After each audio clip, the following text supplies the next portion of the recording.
안녕하십니까. 장애인생활신문 6월 넷째 주 주간 뉴스입니다.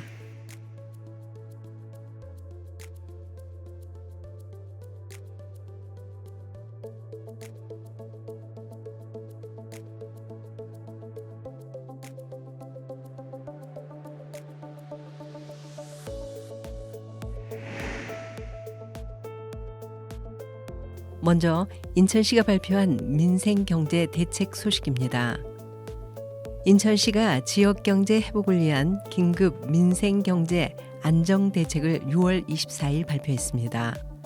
외부 불안 요인과 내수 부진이 겹쳐 시민과 기업이 체감하는 경제적 어려움이 크다는 판단에 따른 조치입니다. 이번 대책은 가계 소비 심리 회복과 소상공인 중소기업 경영 안정을 목표로 4대 분야 13개 사업으로 구성됩니다. 먼저 인천사랑 상품권, 이음카드 캐시백 비율이 기존 5%에서 최대 15%까지 상향됩니다. 특히 인구 감소 지역인 강화군과 옹진군은 더 높은 혜택을 받을 수 있게 됩니다. 소상공인과 중소기업에 대한 금융 지원도 확대됩니다. NH농협과 함께 2천억 원의 경영 안정자금, 기술 보증기금과 연계한 1천억 원 기술 혁신 기업 지원, 카카오뱅크, K뱅크 등과 연계한 1천억 원 규모의 소상공인 보증자금이 포함됐습니다. 또한 천원 택배, 천원 티켓 등 문화와 물류를 결합한 천원 시리즈 정책도 새롭게 진행됩니다. 유정복 시장은 현장의 목소리를 반영해 체감할 수 있는 대책을 지속 추진하겠다고 밝혔습니다. 이어서 장애인의 의료 접근성을 높이기 위한 시범 사업 소식입니다. 인천교통공사는 6월 30일부터 와상장애인을 위한 이동 지원 서비스를 시범 운영합니다. 운영 기간은 연말까지며 서울과 경기 지역 병원 이동에 한해 월 2회까지 이용할 수 있습니다.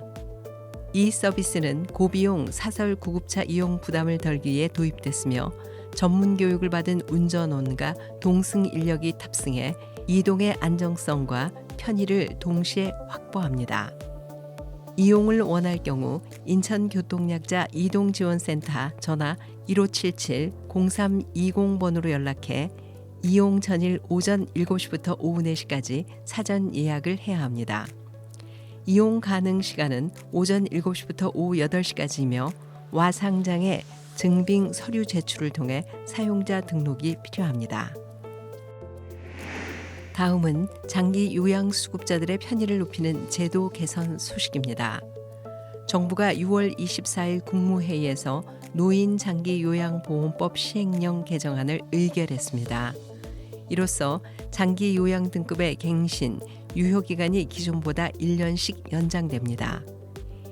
1등급은 기존 4년에서 5년, 2에서 4등급은 3년에서 4년으로 각각 늘어나며 반복된 서류 제출과 방문 조사로 인한 수급자의 부담을 줄이게 됩니다. 국민건강보험공단을 통해 자동 적용되며 별도 신청은 필요하지 않습니다. 복지부는 이번 조치가 보다 안정적인 돌봄 환경을 조성하고 수급자의 삶의 질을 높이는 데 기여할 것으로 기대하고 있습니다.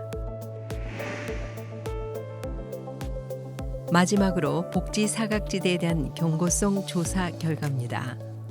복지제도의 기준이 되는 기준 중위소득이 현실을 반영하지 못해 복지 사각지대가 심각하다는 분석이 나왔습니다.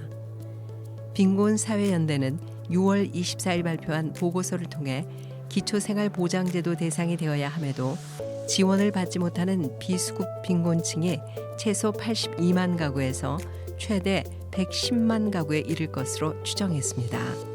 이는 기준 중위소득이 실제 통계상 중위소득보다 지나치게 낮기 때문인데요.